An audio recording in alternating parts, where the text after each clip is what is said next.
The first reading today is a powerful reflection, my brothers and sisters, on the path of the righteous and those who seek to know the ways of God. The prophet says that we all look to God and that we seek to follow the judgments of God.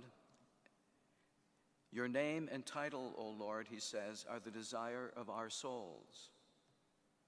My soul yearns for you in the night. Yes, my spirit within me keeps vigil for you.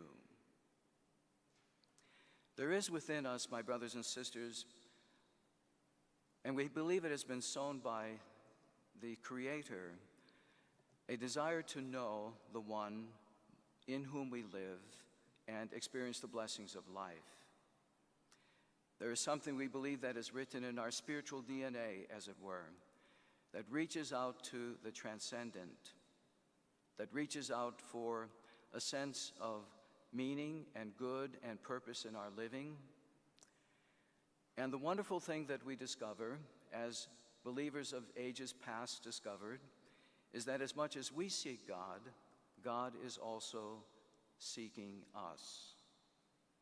Mountains have been particular places throughout the history of God's people, the Jews, where they have encountered God, who revealed himself in power and yet also in mercy, as the Eternal One drew near to his people, not to destroy them, but to give them life, and to give them a way of life through the commandments that lead to holiness and ever deeper union with him.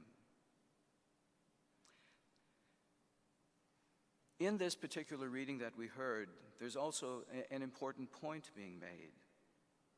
It is God who is our Savior. We cannot do it ourselves. It is impossible for us to save ourselves. Everything we do is a response to what God has done, first of all.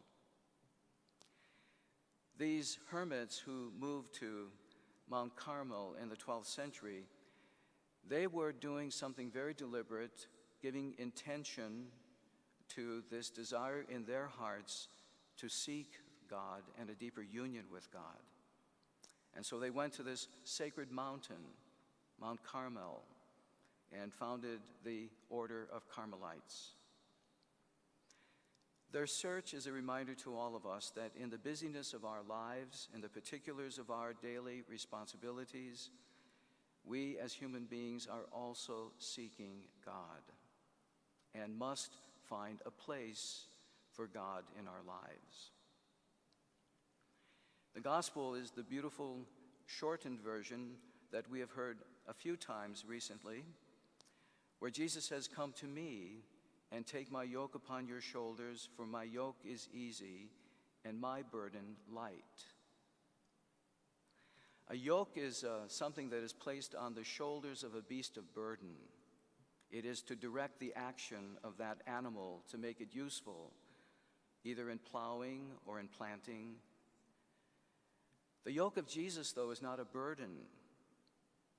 If it was a burden, it was he who bore it, so that when we confess faith in him and are reborn in the waters of baptism, we experience how the burden of the search for God is met most powerfully in the person Jesus, who is God incarnate.